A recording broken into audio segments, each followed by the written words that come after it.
What people don't know, for our viewers that don't know who Brandon P is, a lot of people know him as a hip hop artist, but man said, bruh, who told me I couldn't do it? You know what I'm saying? Who told me? Who's who? Yeah. Who's So who? we want to know who is it? Who is they? We can sell this right now. Who told you couldn't do it, Right. Brandon?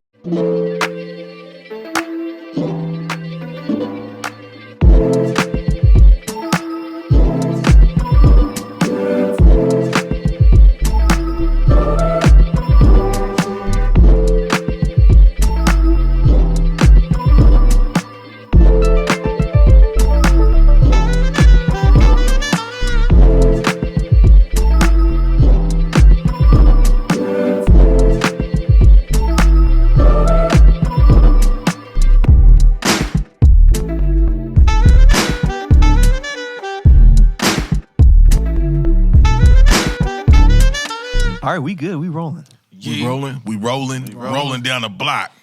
Yeah. Special episode today. Special episode today. What up? It's Donna Blaptis, 1/3 of Watch Me Develop podcast. Sitting here to my right, I got the 2/3 of the Watch Me Develop podcast. Do your John mots. Butcher Do your mots. Jr. 2/3. 2/3. Lightning, brother. Lightning. 2/3, baby. And we told y'all that we was gonna have some all the way live interviews on this podcast. Facts. And we got a special podcast for you guys today, because on WMD podcast, for the first time ever, hopefully not the last, we got producer extraordinaire, hometown hero, Northern California. What we call this dude, man? He does everything. You think I do everything? He does everything. Like, right, yeah. Jack of all trades, man. Smoother than suede. I don't know what to tell you, but we got Brandon P in the building. We still, unfortunately, don't have sound effects. I forgot, bro. It's in a box somewhere, man. I'm moving. You dropped the ball. Anyhow, man, welcome Brandon P to the podcast. Hey, appreciate y'all for having me, man. Of course. We glad to have you here, bro, Yeah. man. Thank you for gracing us with your presence, man. So, with that being said, man, we just want to ask you a few questions, man. First of all, how you doing, man? How you been? What's going on? Yes, man? check-ins. Man, I'm great. My eye was twitching on the way over here. Why, man? Because you've been up all night. You didn't go to sleep. I told you I needed something to eat. They gave me some chips before we started. The chili Fritos. I got the worst. I'm probably the how can I say this? The skinniest fat man you will probably ever meet. Skinny fat. I am unhealthy for Fat sure. boy slim. Yes. Stupid. But no, I'm good. Life is good. Parents is healthy. I'm healthy for the most part. Besides me eating anything that I want to. Favoring fair. Yeah. Right. That boy got a tapeworm. I'm actually about to do a quiz next week after this concert. Oh, Lord. Concert. Okay. Yeah, I'm good. What about y'all? Man, shoot, we good, man. We just been doing this podcast thing, man. Stepping out in faith, man. We trying to be like you, man. Walking our purpose, utilize our talents and our gifts and our abilities, man. Of course, to create a platform where we can, introduce and reintroduce, people like yourselves to, our people that are in our sphere of influence, man. So, we just doing what it do, living life. Families are doing healthy, fortunately, doing well. What say you? As far as me, JB? man, I've been running by the grace of God. That's it. That's all I can say. Man, just taking it day by day. Pops is in the hospital. Got to talk to him this morning, so that's good. So I'm happy about that. Yes. Other than that, yeah, like I said, past couple episodes moving, and that's a whole experience. But yeah, been good. But hey, today's not about us. Today's about Brandon P. About Brandon P. So, real quick, man, before we talk about the latest drop, the bottom line, I wanted to take a little bit of a journey through the 4 EPs you dropped over the past year, bro. That's not an easy feat. And then what people don't know, for our viewers that don't know who Brandon P is, a lot of people know him as a hip hop artist, but man said, bruh, who told me I couldn't do it? You know what I'm saying? Who told me? Who's who? Yeah. Who's So who? we want to know Who's who is it? Who is they? We can sell this right now. Who told you couldn't do it, Right. Brandon? Man, a lot of people did. So a lot of people, like, in your artist journey, you get people that be like, yo, find your sound, stick to it, whatever. You know, you want to find your niche or whatever the case. That's good. That's for sure good. But when somebody has the ability to, like, kind of do whatever they want to do, you know what I'm saying? Like, I had people in my career tell me, yo, you should stick to just playing drums. You should stick to just producing. Yeah. You should leave the rapping to people from New York or people who had got bars or something like that. And I'm like, what? I literally had people tell me, take your songs off the internet. What? Like, it's a disgrace to hip hop. Wow. Now this is somebody who I look up to as far as, like, you know what I'm saying? Like, musicality wise, like talent wise or something like that. Like, yo, you're a major influence in me. You're telling me that I should take my music off because you don't rock with it? That don't really make sense. And how that must have stung, because I know, man, like, you know, there's that saying that you know, it's not people that you don't know that hurt you, it's the people that you close to, the people that you connected with that hurt you the most. So dang, that's crazy. So it was like pretty much like almost this person that's like a mentor, somebody that you look up to. Right. Wow. And that hit was just like, dang, man, all right. Well, it was a two-sided thing. Like, some positives and some negatives came out of it. Positive was, all right, it made me grow up as an artist as far as, like, all right, I actually want to focus in on trying to, all right, I'm going to prove to you that I can rap. I'm going to prove to you that I can, you know what I'm saying? Yeah. And then the negative side of it is I gave this person pieces of me. You gave them too much power over you. Yeah. To where, like, now people are okay with music being whatever it is. Yeah. Back then, it was just like, or people are okay with just making a career out of being your so-called youth group rapper. You know what I'm saying? Yeah. Back then, it was just like they trying to transition into, you know, going into just hip-hop, the mainstream world or whatever the case may be. Now it's just like, this is your niche, run with it, rock with it, whatever. So what would you describe your niche as? Like, what is your niche? Versatility is my versatility. My niche. Okay. That was the whole point of, like, who said I couldn't do it? Like, who said I couldn't be a rapper? I'm a church boy, so, like, church is inside. I'm a musician. So, like, the beginning of this whole situation was I wanted to do a church project, a worship one. Yeah. But I couldn't just come out with a worship project. I can't just be like, all right, Brandon P, we're going to be in church and we're going to do this. I couldn't. So I had to hide that within 3-4 of the projects. Okay. So you know that's good that you said that, because that's why I was going. That's one of the first things I was going to ask you as far as this. So let's walk through the build up. Okay. Let's say okay. Right. So last year, 2021, the first one in this series, basically, because this is basically a series, right? Right.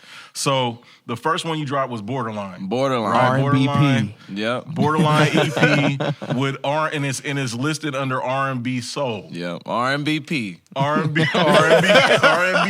My man had alter egos. Right. Everyone. So we got Borderline. You dropped that February 2021. Okay, and I'm gonna just say my standouts on that part, the ones that I really like, that I really appreciate on that, was Stuck on You. Okay. Stuck on You and Secrets. Like bubblegum on your booty. Nah, man, but I got major, like, it was definitely different than what I was used to hearing come from you. It gave me some of the like, you kind of dug a little bit and pulled a little bit from the old school R&B style bag. Bro, that's what I was gonna say, because I think a lot of times when people try to touch different genres, they stick to 2020. Yeah. But I like the fact that you just said, I said R&B, but I expanded different decades and not just stick to today's R&B. You know what I'm saying? I can respect that for sure. Yeah, definitely. Because I got some, like, major like Minneapolis vibes, that Minneapolis funk vibe a little bit with some of the synths and some of the sounds that you use for the production. And then so we move forward. You had Out of Line. That was in summer. That was like around summer, right? That was around summer 2021. Yeah. Major like dance and fun vibes on that project. I'm gonna break this all the way down, so I'm gonna let you listen. Okay, all poppy, yeah, because it was like it was when I heard that, I immediately, because for me, when I listen to music, I see pictures, right? So when I listen to that, I'm like, this music has to be like on some like network television stuff, man. It was like definitely super syncable. You in the vein. You tapped in, brother. Super that thing. placeable. You tapped know what I'm saying? in. I was like, if I was a music supervisor, I'd be putting this on right now, right? Facts. So definitely like switched up something different. Yeah. Because your music, one thing that I know about your production and your music has always been very dynamic even for it being hip hop. Right. It's been very dynamic, which I think probably attributes to you actually being an actual musician, playing with bands and so on and so forth. So it's very musical, very, very dynamic musically. And then my standout on that is Be Patient. I love Be Patient. Be Patient is Be patient with me. Be Patient is a knocker, right? And then we have Lifeline, which was the last project that you dropped last year, right? That came out around October, harvest time. So you said you were leading up to this worship thing, and that's basically you was in your contemporary worship bag. The live recording was fire. So I unfortunately I didn't get to meet it. No AC. I didn't get to make it to that one, but yeah, man, major. And what's so funny about it was I found out about this project by accident because of your relationship with JR, like he's privy to a lot of your music before I am, and so it just so happened that he threw it in the rotation of like our worship, like when we listen to we're playing stuff before service and everything, and had no clue it was you. When I had no clue, didn't even have the slightest clue that it was you. I'm like, oh, this must be like Travis Green, somebody came, and I'm like, and then I found out I was like, oh, this is Brandon. This is Brandon. Everybody clap your Worship hands. P. Yeah, Brandon, Worship P. Right? Okay. And I'm like, man, this is awesome just to see, like you said, your niche is versatility, and I really appreciate how you were able to like kind of just unlock the box that most people try and put you in, which is interesting as we come full circle or full square, however you want to do this, because even when you look at the artwork of each project, you got, what was it, Borderline on the left side. Yep. You got Out of Line over the top. Yep. You got Lifeline on the right, and now we come to the bottom line, right? The bottom. Focus on the art. To the bottom line. Fire. So obviously this was a build-up, right? So you said that. So basically, what kind of take us through a quick just description of what the process was of you getting to the bottom line, because obviously you're trying to send a message. So what was the build up to that message, and what is the message of the bottom line? When I changed my name from Black Knight to Brandon P, like I was able to basically remarket myself in a way that like not a lot of people get to do.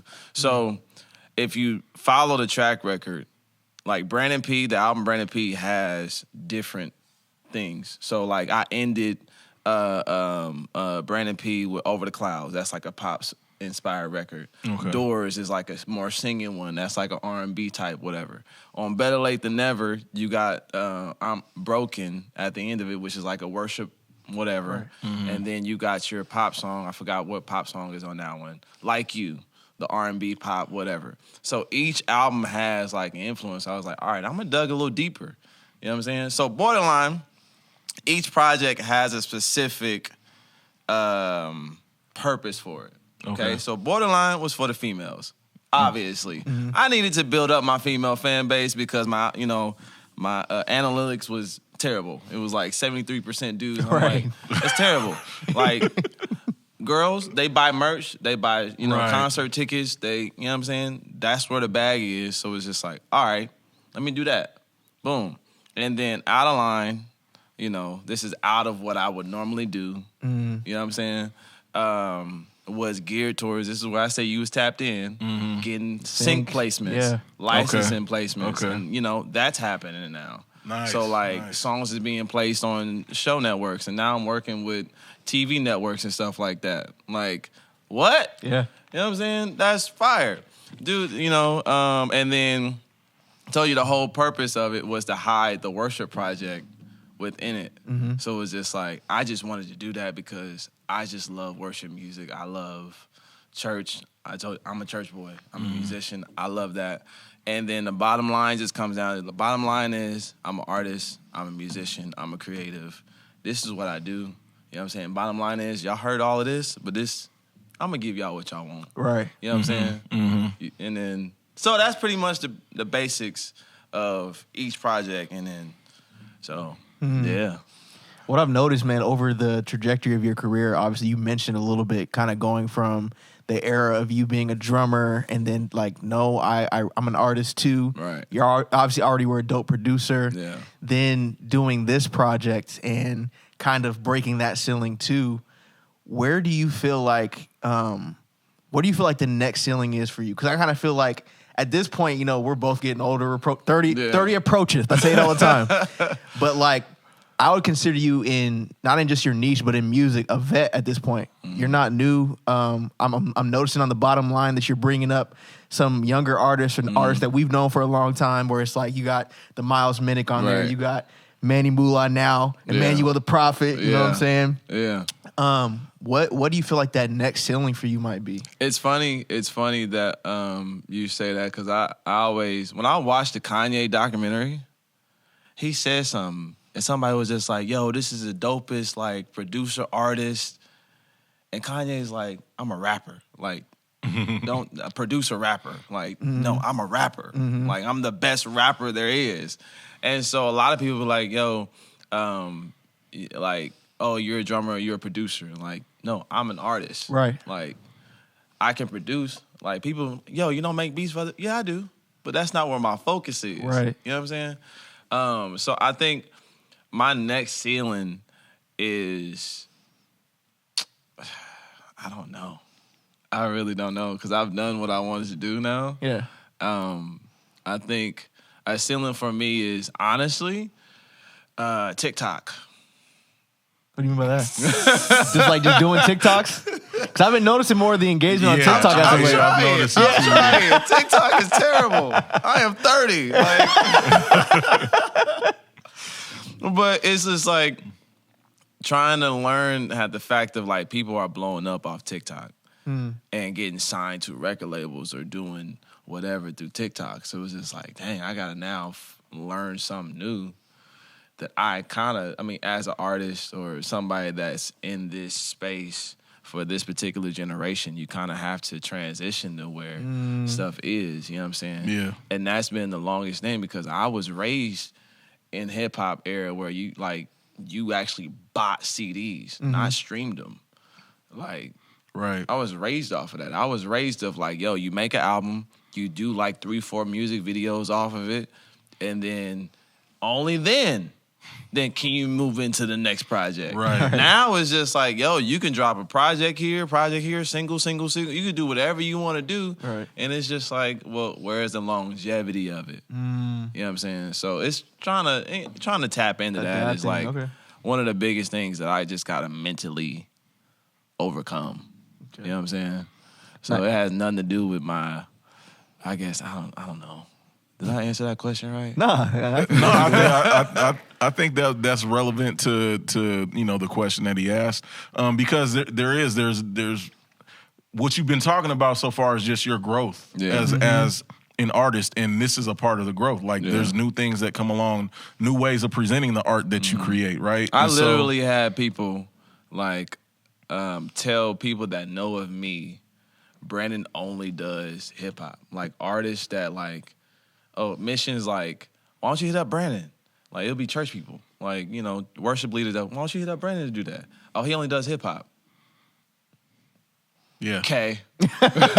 Like, now they hear my stuff, it's just like, yo, like, so can you make me one of those songs? Like, I need to get in the studio with you.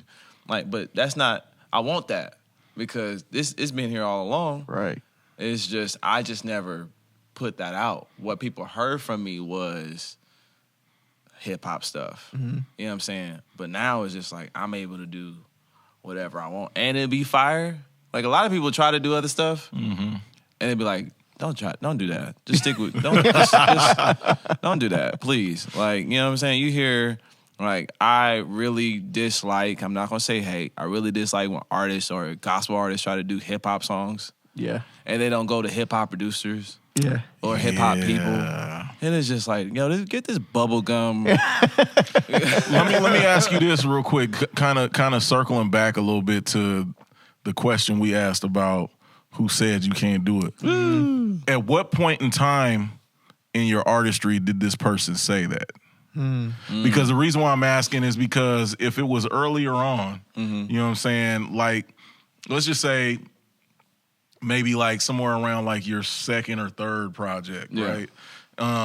Which we know like small beginnings tend to be like ugly and beautiful messes all at the same time, you know what I mean? Especially when we're trying something new or something that we've never done before. So I just kind of wanted to just gauge like where at in your career did this individual say that to you? Now, I'm going to keep it lit with you. This is one of the reasons why I changed my name from Black Knight to BRVNDON P. Okay. So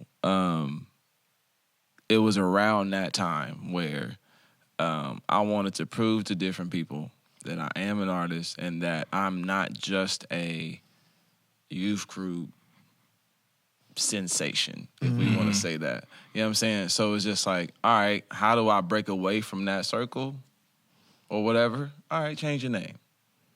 So it was around that time where I was just like, all right, I'm going to prove to you that I can do what you said that I couldn't do. You know what I'm saying? And partly it's because, I want you on a song.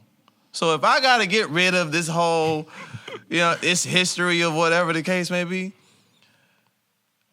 I'm going to do it. Yeah. They never got on a song, but Now, did they not get on a song because they just like you gave the invitation and they just declined? Honestly, I think they wanted me to stay in the sphere of that could benefit them. Like honestly, it's crazy how people can see something inside of you, see what your potential of, or see the talents that you have inside, or whatever dream that you got. And instead of trying to help support, they try to, block whatever you're trying to do. Kind of like Joseph and his brothers. Like, you know what I'm saying? Joseph told the dream. They got jealous. He got a coat. They got jealous. He like, Joseph going places. You know what I'm saying? Let's try to knock him off. Like, that's family. You know what I mean? And here I am, I'm seeing, look, first of all, now we getting into it. I'm around the biggest of CHH. Right. There is no way that I could be around you on a weekly basis and you not see what I have to offer as a producer, artist, whatever. Like, if I get signed, you ain't got to spend no money. Because I do it all. I mix, I master, I produce, I write my own stuff. There is no way where I could be around Lecrae and all, and them, they don't see it. Or not even pass it off as a question of, I'm not even in that conversation. Like, what's happening? Yeah. You know what I'm saying? And that played in my mind for the longest of, but you signed them?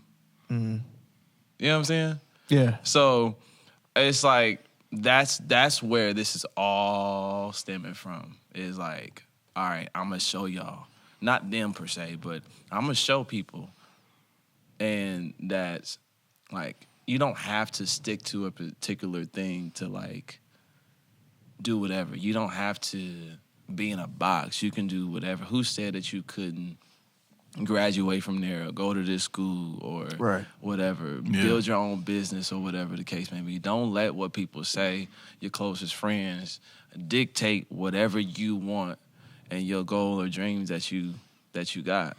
So in essence, what I'm kind of hearing you say is that, you know, there was a point in time where you kind of felt like you should have been invited to a table. Oh, of course. And now you're in a position where you just like went ahead and decided, okay, I'm gonna build my table. Make my own table. I'm gonna make my own table. Boom. Okay. Yeah.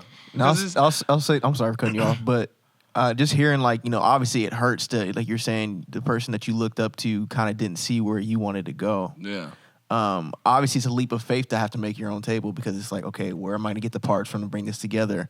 Mm-hmm. Is it gonna be like their table? Am I gonna use them as the template, or am I gonna make something better? I've never built a table before. I've never built a table before. Yeah. Are there people that you've brought to your table that kind of helped you along this journey? Because obviously you're kind of leaving one thing to start off and go off into the mysterious world of I don't know what. Yeah.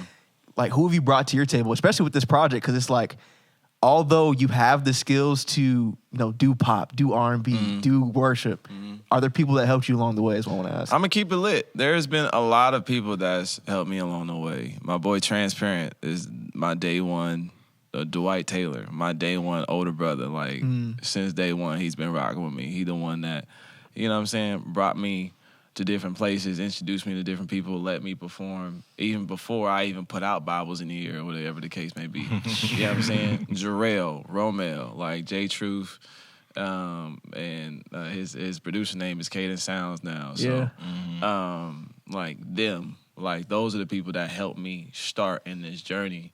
You know what I'm saying? Of that, I mean, obviously Andy, Lecrae, being around them definitely helped as far as like, inspirational wise. It's just like, all right, I can do that. And so, but the flip side of it is along that, like, doing what I do, I get hurt a lot. You know what I'm saying? People just want to be around me just for what I can do. So because of that, I've kind of like been to myself to where like, I don't need y'all help. Like, all I'm gonna do is just get hurt. But now I'm starting to realize, brother need a team. I can't do it by myself. I'm out here struggling. What Flash say when he left the Five Heartbeats? He said, "It's lonely at the top. It's lonely at the top." I need some help. So if you do anything, if you're a manager, a content creator, whatever the case may be, I don't know. You know what I'm saying? Now it's to the point where like, I wanna reach out. Like I reached out to TJ Godfrey and it was just like, yo, whatever you need, bro. I got you. I support you. I support your music. Emmanuel, like, hey, watch out for this. Watch out for that. Like, whatever you need, I got you. You want to do an EP? I'll produce the whole thing. You know what I'm saying? Let's rock. Whatever the case may be. You know, like, now it's to the point where it's just like, people are calling me an OG. I'm like, sheesh. Yeah, I'm 30. What are you talking about? Like, but it's to the point where it's just like now I'm at a, like, I believe that I'm solidified. No matter if I get a Grammy, Dove, whatever the case may be, I believe that I made a mark. So now it's just like, all right, I can help out other people without me feeling like they about to take over, or, you know what I'm saying, I'm about to be forgotten about, whatever the case may be. And now it's gotten to the point where it's like, I want to help. You know what I'm saying? Let me give y'all advice that I didn't get, you know what I'm saying, when I was growing up, you know, in this career, whatever the case may be. Like, I'm here. So, yeah. Right now, it's just like, I'm down to help out different artists and everything. Do you find yourself trying to, I don't want to use the word overcorrect, but kind of like not exhibit the behavior that you've experienced? Because like you were saying, you're expressing like, hey, I got all these skills. I write, I produce, I mix, I master. I can do all these things myself. When you see that in the younger artists or the younger producers or whatever it might be, do you find yourself like, hey, I'm not going to treat them like I've been treated? I try not to all the time. You know what I'm saying? But I try not to. It's a difference between like somebody being talented and somebody actually working their talents. Does that make sense? So like I could find somebody talented, but they just won't do the work. Okay. You know what I mean? Now I hear what you're saying. And then I could find somebody that's not as talented, but they're willing to put in the work. Put in the work. Yeah. You feel me? So like, I get people all the time, like, Brandon, teach me, like, for example, I'm a music director at my church. I got different people at my church, like, Brandon, work with me, da-da-da-da, whatever the case may be. And I'm like, all right, I'll give them something a note. And the next Sunday, I'll see if they apply that note that I gave them. If they don't apply that note that I gave them, then that means you're not as hungry as you wanted. So, backstory, when I was younger, I always wanted to learn how to play the piano. Like, always. So my dad plays keys, so I was like, Dad, teach me how to play. He was like, all right, son, go and do this. I never did it. 2 months later, Dad, teach me how to play piano. Well, did you do what I asked you to do? Nah. And 6 months, Dad, I really want to learn how to play. Come on, I'm trying to make beats. Like, teach me how to play piano. Yeah. Did you do what I asked you to do? No. Well, until you did what I asked you to do, I'm sorry. So it wasn't until he heard me trying to learn how to play a Dietrich Haddon song to where he was like, hey, I got this lesson in Fresno. Come with me. It'll be your first lesson. I'm like, all right, bet. And then years down the line, he was like, the reason why I did that is because if you wasn't serious about it yourself, I'm not about to waste my time trying to teach you something that you just he don't can't be care putting about. more energy into it than you are. Facts. Exactly. Yeah. Exactly. Yeah, and that goes along with the whole thing of hard work beats talent when talent don't work hard. So with that being said, I want to ask you this. At this point in your career, because you said you kind of alluded to the fact that you're already starting to mentor and take some younger dudes under your wing. What does success look like for you at this point in your career? Honestly, I want people to look back and be like, yo, Brandon was a good dude. Like, Brandon was the dude that always helped out. He was always down to do whatever. Like, he got different people that he helped out in their careers or whatever the case may be. Like, that's what I want. Like, I want people to go back, listen to me. It's like, yo, this is fire. Like, this dude actually got some hits. I got catalog, okay? Put respect on my name. No. Now, I peeped the line in the project. I was like, okay. You flexing a little bit. You flexing. Right. I got to talk my talk sometimes. No, you got to. But that's what I really want people to, I have conversations with missions all the time about, like, I just want to be, what I'm saying? I want to be a good friend. I don't think I really had a good friend in my life to where, like, I had to learn how to be a friend in my adulthood. You know what I'm saying? Like, I grew up not having, a childhood best friend. My family moved around a lot. And then go from that to now I graduate. Then I start touring, so I'm in different cities every night. You feel me? And then when I stopped in, like, 2016, like, I'm 26, 24, 25, around that. Now I got to learn how to be a friend because I'm just at the crib. You know what I'm saying? I got to learn community now. You know what I'm saying? And that played a lot because now I'm like, I got to be open with people. Yeah. Yeah. And throughout that, me and Mission has had some in and outs and some situations where we stopped being friends for a particular amount of time because of me. That's keeping it 100, So- bro. That's hey man, that's good to hear you admitting what you see in hindsight, man. Because a lot of people deny it all the way to It was his fault. Now I tell younger musicians or whatever the case, I'm like, yo, just be a good person. Like, learn how to be a good dude just be honest, whatever. Learn how to manage your time the right way. Write stuff down. Like, get back to people. Like, respond to text. Try to respond to text messages. I'm terrible. So it's just stuff like that people never really told me just off front. It's just like, all right, B, do this or whatever. That wasn't good, but try to do this next time. You know what I'm saying? So, yeah. So far, if I could just speak to the whole catalog, we talk about catalogs here. Catalog. Would you say, who said that I couldn't do it? Would you say that would be your, what's the word we use the other day? Your magnus opum? your magnum opus. Magnum opus. What is I'm that? mixing it all up. So your magnum opus is like basically your greatest work of art to date. Okay. We ain't talking about that thing that you got that's just sitting in the dark. That's aging like a fine wine that you like, oh yeah, I ain't ready to put this out there yet. We're talking about what you have out of everything that you have released. Would you consider this your greatest body of work? Right. Probably. It's the hard contender. The number one contender is Better Late Than Never with that. Because Better Late Than Never, I was talking.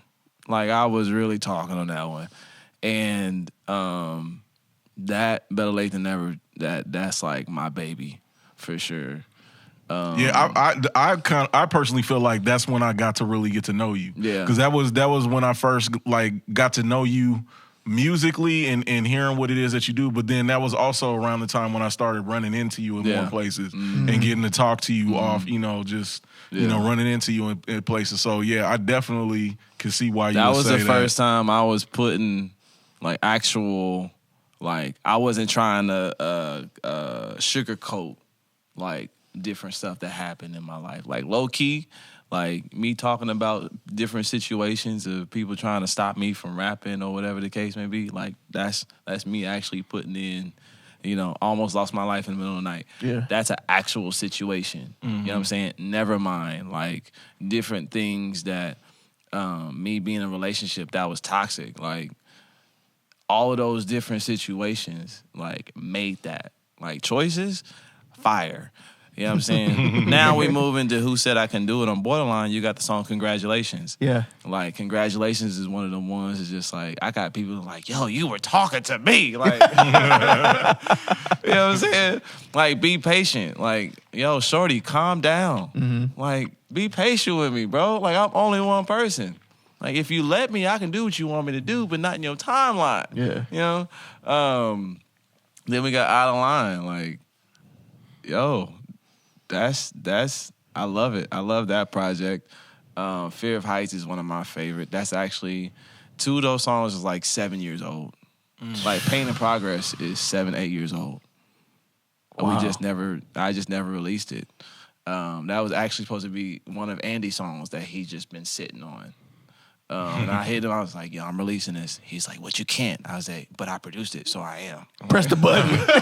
Push the button. And then, you know, Lifeline, I think, surprised me because, like, a lot of, you know, Borderline and Out of Line was still me singing. It still felt good. It still was, like, anybody could listen to it. But, like, the Worship project, it was just like, oh, I'm really nervous about this one because I'm not a worship leader. My audience is not churchy, you know what I'm saying? So I don't want my Spotify algorithm to mess up. You know what I'm saying? Like all of these different things. I was like, oh, I didn't think this through. Yeah. You know what I'm saying? And now, all right, I was like, you know what? Forget about it. Whoever hears it, if they stop subscribing or whatever the case may be, that's on them. Now the songs are being sung around the world. Like people are, you know what I'm saying? I'm getting, you know, tagged in videos every day. Artists is hitting me up, want to sing my songs now. So like, I'm like, all right, guys. That CCL Live CCL money. Live. That's what I was gonna say. I think a lot of people look at the boundary of you going from hip hop to pop or hip hop to R&B, but don't see that in the church world. For those of you that don't know, like they'll see just the rappers as rappers and not people that are actually leading worship and talking about stuff that's biblical. And that's where, like, you know, attending the live recording and even, dude, my wife loves Lifeline, bro. Like, seriously, she plays it, like, over and over Really? again. Yeah, seriously. Yeah. And do you feel like that there was that initial, when you were writing the worship album, was there kind of like a boundary, like, how are they going to receive this from me? Like, they just see me as the youth group rapper and not somebody that can actually bring a worship aspect to the table? All of that played in my mind. It was just like, I was just like, after we wrote those songs, I was just like, so how am I about to sing this? Yeah. Like, yeah, no. See, so one of the songs I was actually trying to get Miranda Curtis on. And so I hit her people up. They was just like, and it was through a mutual friend. So like, that's how I got their information. I guess they went to my Instagram page. And around that time, I was releasing Borderline. And so they saw the R&B stuff. They saw, baby, I'm stuck on you. So people was like, yeah, we're not looking to do anything with about you, that. And then turn around, I'm about to start working with Miranda Curtis. So it's just like, yeah, you could have been on the song. Yeah. Right. You know what I'm saying? So it's just stuff like that. But it is very true as far as the Christian circle is just like people are right here. And that's where I think the beauty of Maverick City is. It's like they learn how to cultivate both and like push them together. You know what I'm saying?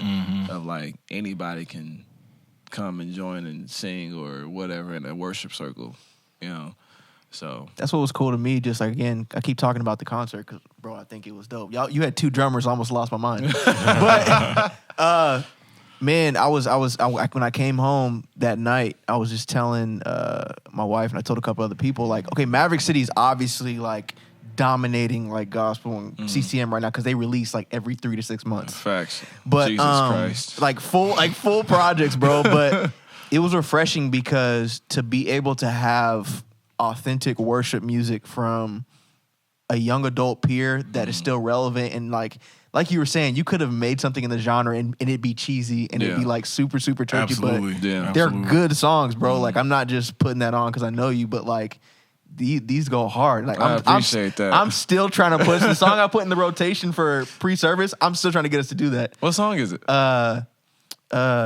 I only know about the music. Is it Feel the Room? You Are Good? Feel the Room. Yeah, Feel the Room. Feel the Room. Yeah. Feel the Room. And you're all like, they ain't gonna play that song. I'm like, watch. We might have to skip some of the more gospel Yeah, parts. bro. But Yeah, because you was all over the place with that. It was like, yeah, nah. We're gonna keep it simple. It's gonna be. Yeah. You might be like, I shouldn't have tried that. Like, you might do that. At my church, like we're thinking about doing that song too, and my church is more like the contemporary style or whatever. So I'm like, all right, so I'm gonna just have to take out the whole little churchy part of the it. bridge part, yeah. Yes. To where they just be like, let freedom fill the room. Yeah. And it's just like, all right, I think that's gonna be it. Well, man, well, as we're coming to a close, man, I just wanted to ask you what is your favorite song or what song means the most to you off of this particular project? Bottom line? Yeah. That's a good question. I don't know. It might be. Drum roll, please. I want to say I got a couple of them, man. Here we go. Just pick one. only because like in different songs I'm saying something that like really means a lot to me. Okay. Like back to my roots, I'm saying like I'm this is where I'm back at it. Like don't try to knock me off. Like I'm still doing what I need to do. Trophy Gang is just like I got catalog. Don't play me. You know what I'm saying? Strobe Light is just like I am buzzed down right now. Like, this is my accomplishment. There's nothing wrong with wanting to change. You know what I'm saying? There is nothing wrong. Yeah, it's if you put your identity in it for sure. Right. But there is nothing wrong with like I'm gonna save up. I wanna change. I wanna watch. There's nothing wrong with that. Glory to the Lord is probably like that one for me. Now that I'm listing it off, is because like, all right, God, you deserve all of the glory. Like, that's none of me. It's all of you. You know what I'm saying? No matter what I've been through, you deserve all of it. You know what I'm saying? I'm black living in my purpose. Yeah, I'm big flexing. Like, yo, what? You know what I'm saying? Wait Up. That's just one of them TikTok songs for sure. I appreciate you giving a buck, bro. He's like, hey, I'm trying to be on TikTok. So I'm waiting for a TikTok challenge. All my dancers out there, please. That's what you was about to say. Is you gonna start that? Is you gonna start that off? You gonna do the dance or what? How no, does that work? that was the one thing from the borderline. I was like, yo, I'm not dancing in none of these songs. I'm not Chris Brown. I'm not Usher right now. So like, hopefully people don't expect me to like start dancing. I thought you was gonna like do like a floating broomstick or something. You was gonna be like, you know, but CG. And Hottest in the City is just like hottest in the city, how I'm coming. So it's just like that took me back to high school. I don't know what it is. just the whole song. I feel like I transported, was just like Back in my Chrysler Sebring, bro, with the 12 in the back. Wow. I took it back. Wow. The Chrysler. But yeah, to answer your question, Glory to the Lord is probably like that one for me. Okay. That's a hidden gem. Yeah. GTTL. GTTL. Fire. Cool, man. Okay, and then last but not least, who's your dream collab that you want to do? Who is it? Put him on dream the spot. collab. Put him on the spot. I got all my dream collabs on my whiteboard at home. Okay, so top. From the top, I think it's Justin Bieber. What? What do you mean? Yeah, Justin. Big Sean. Okay. Boy. John Bellion. I see that. What was the other one? Ryan Leslie. Definitely can see Ryan that. He's just the Leslie. GOAT. Like, for sure. And then Kirk Franklin. Like, why not? Why not? Why not? Uncle Kurt. You got to, man. Why You not? got to. I just want to hear him have an ad-lib on my song. Just People say, all right, yeah. Brandon. Talk to him, nephew. Talk to him, nephew. No, that's just what I want. I just need that. Have that full on TD Jakes and that Kirk Franklin conversation. Oh, yeah. Okay, for sure, for sure. Well, once again, man, hey, Brandon P, we thank you for coming Thank you. to the podcast. Watch Me Appreciate Develop, you, man. It's been great talking about your development as an artist up to this point, man, and we're looking forward to seeing just what God does with you next, man, and what the next big thing is that he calls you to. The next big thing, I forgot to point this out. Trophy Gang. Merch. Trophy Gang. Trophy Gang. Trophy Gang. What is Trophy Gang, man? Trophy Gang. It's a place where we want to see people win in their dreams, passions, and purpose in life. Winning. Give me a 3X. But Trophy Gang is like, it's not just a song, but like I'm taking it into being like a clothesline, like a movement. You know what I'm saying? Yeah. Of like, yo, we want to see you win, and whatever you put your mind to, that's Trophy Gang. So if you want to be initiated in Trophy Gang, let me know. We gonna jump you in. Welcome to the gang. Gang. Well, that's it, man. Watch Me Develop podcast. I'm Don the Baptist here with John Butcher Jr. We with Brandon P. Hey. Make sure that you guys tap in and check out that album, The Bottom Line. Yes. Trophy Gang in the building. Brandon P. Yes, sir. This is Watch Me Develop podcast. We'll see y'all next time. Deuces.